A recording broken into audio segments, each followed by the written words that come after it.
In 2020, the LSU Tigers collectively felt like this. Dun dun dun dun dun dun dun dun dun dun dun dun dun dun dun. Nah.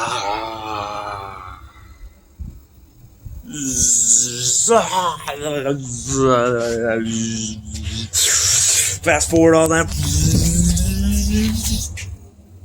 In 2021, the LSU Fighting Tigers were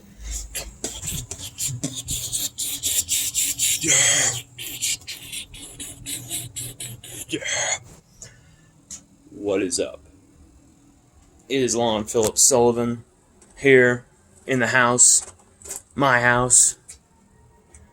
Yes, indeed. And you wanted a set, you're gonna get a set. And it's a complete mess right now, but you'll get one. You'll get one. Believe me.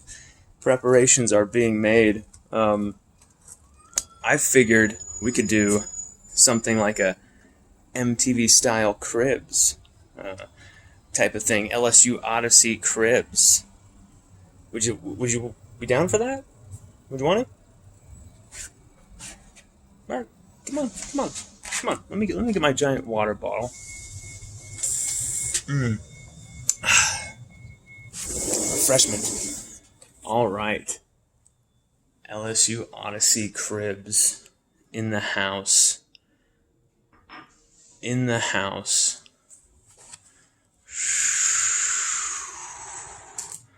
We're walking in to the amazing place. The very messy House of Sullivan.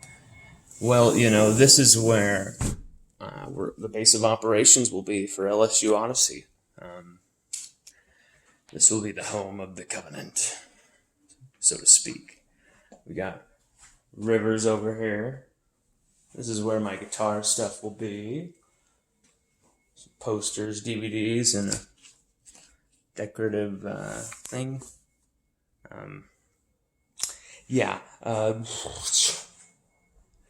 We go on up through here. Some Barcelona soccer balls, with food. Go upstairs. LSU in 2020.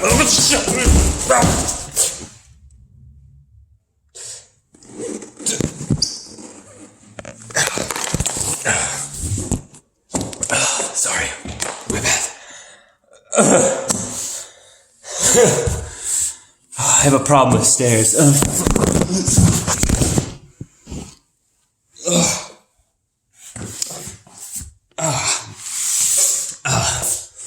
I was trying to say LSU, there's some things that are very, a cause of concern, like my hip at the moment. But I wanted to make sure that we...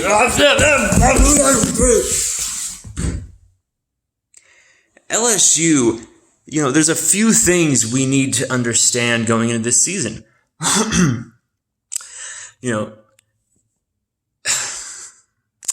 Can LSU win a national championship with this 2021 squad?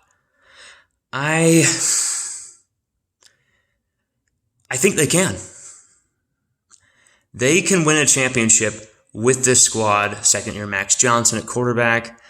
Second-year receiver, number one guy, Keishawn Butte. Second-year Eli Ricks. Junior Derek Stingley. This team is so deep. Here's the thing, though. There's a lot of unknown, unproven factors and quantities out there within the college football world as well, just like LSU. I think this is going to be a year where no one can really... There's going to be a lot of predictions that are just straight up bad. This is going to be a topsy-turvy season, the season after the pandemic, where you're going to see teams kind of getting back to normal. Some teams still stuck in that, vicious cycle that may have been caused by the pandemic. They may have a lot of transfers, things like that. I think LSU will have enough in the depth department, especially, to withstand those type of big time setbacks. I think Coach Orgeron made the right hires in this offseason to solidify that coaching staff.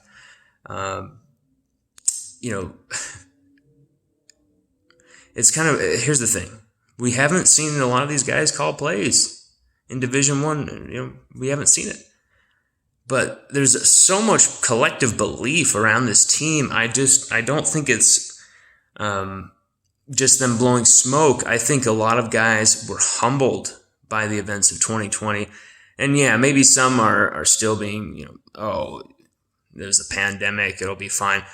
But there was so many lessons to be learned from last season about how to prepare your team, how to get your team ready. And there were some times where, there's 3 weeks in between games at one point this season. Some of that stuff was just unheard of and just crazy. But LSU really have to watch out for a lot of sharks in the water. They have a target on their back still from that 2019 season. There's a lot of teams that still want to settle those scores. But I'm going to settle one score right here. I'm going to give you my UCLA LSU Rose Bowl prediction.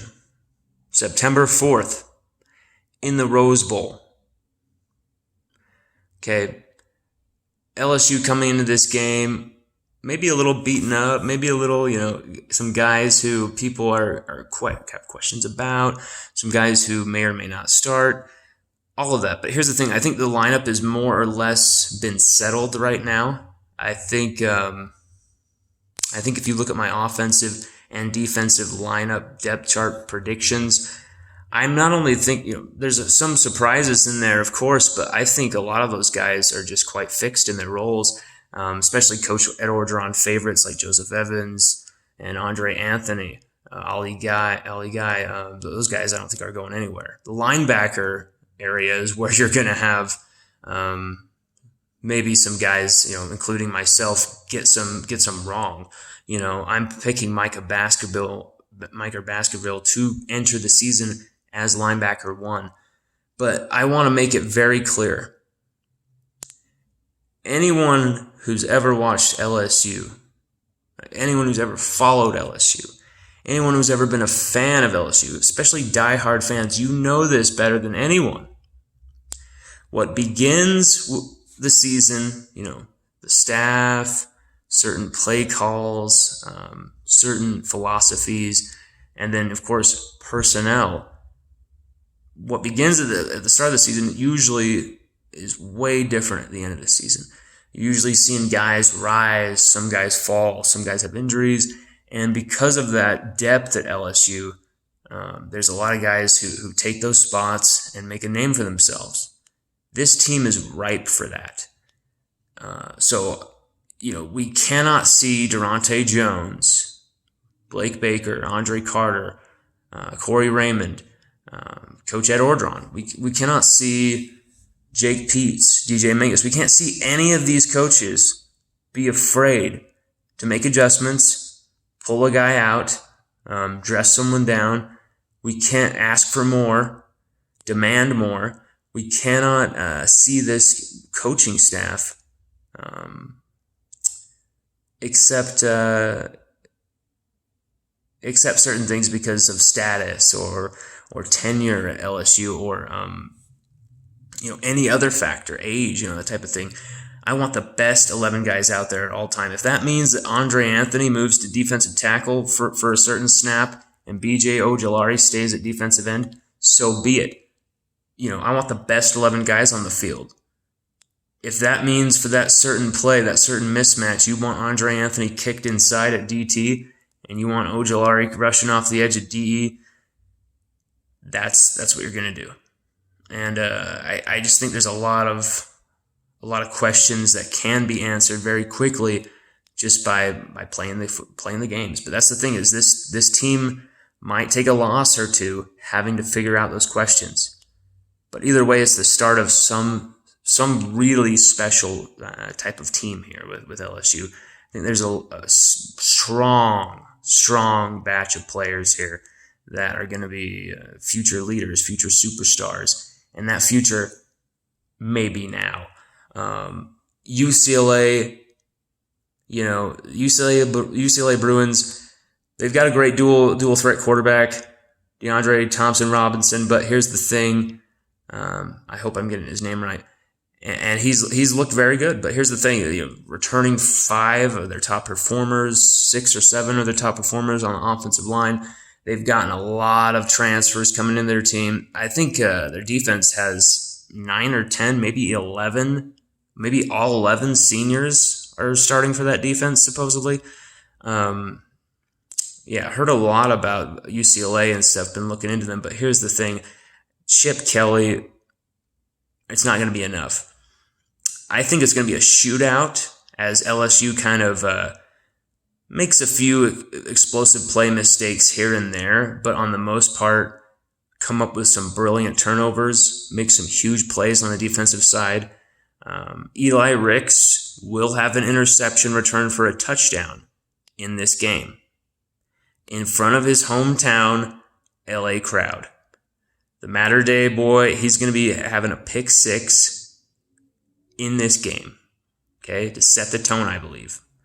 I think it'll come in the first half, but wherever it comes, he's going to have a pick 6, and it's going to be sick. Max Johnson, I think he'll throw for 270, 280, 3 touchdowns. I think he'll be effective and efficient inside the red zone. I think you're going to see a steady dose of Ty Davis-Price and John Emery, but I think Ty Davis-Price is going to have 110 yards, 1 touchdown to go to his name.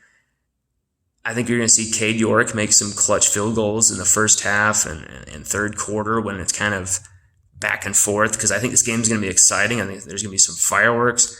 I think LSU is going to come out to a big lead, but we're going to kind of let UCLA hang around and kind of score some points until we put the clamp down on them in the second half.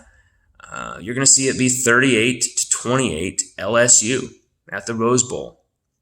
38-28 LSU at the Rose Bowl. And Kayshon Boutte, I think, is going to catch 2 touchdowns. And,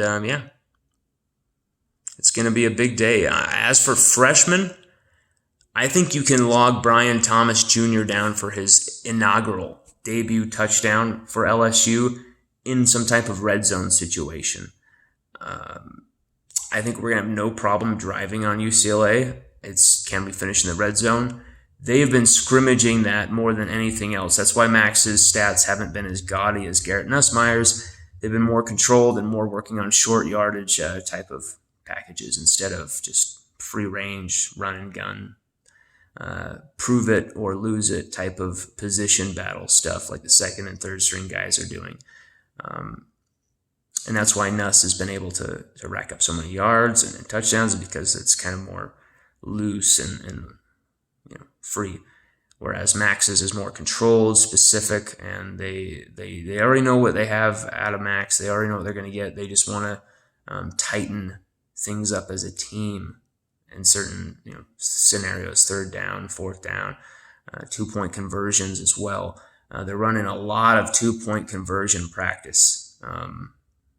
That's going to become a big theme at some point in this season. And LSU's practice with that, Max Johnson's dual threat efficiency, his ability to escape a collapsing pocket, his ability to throw on the run, I think those are all going to come into play. But I think the short yardage passing game of the running backs will be one of the biggest boosts for this offense. Jake Peetz might be rusty here and there, but I think Jake Peetz is going to call a great game when it comes down to it. And LSU are going to figure some things out in week 1. But there will be some learning curves. There'll be some growing pains with the first game, with the first new staff.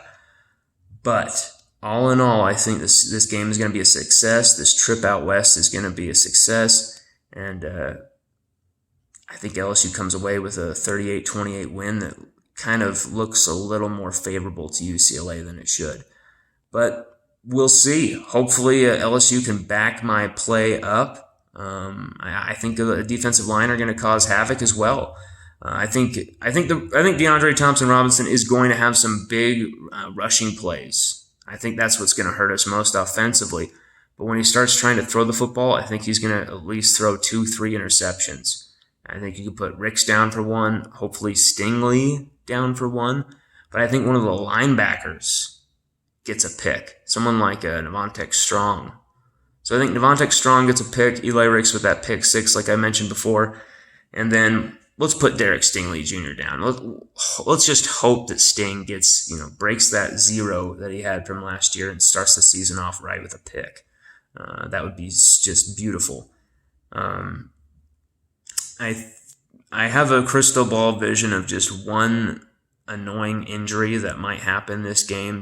I think someone's going to go down because of the nature of it being the first game, first contact. I think someone will go down with some type of injury in this game, sadly. I don't know who. I just have a feeling it's going to happen. But let's hope that does not happen.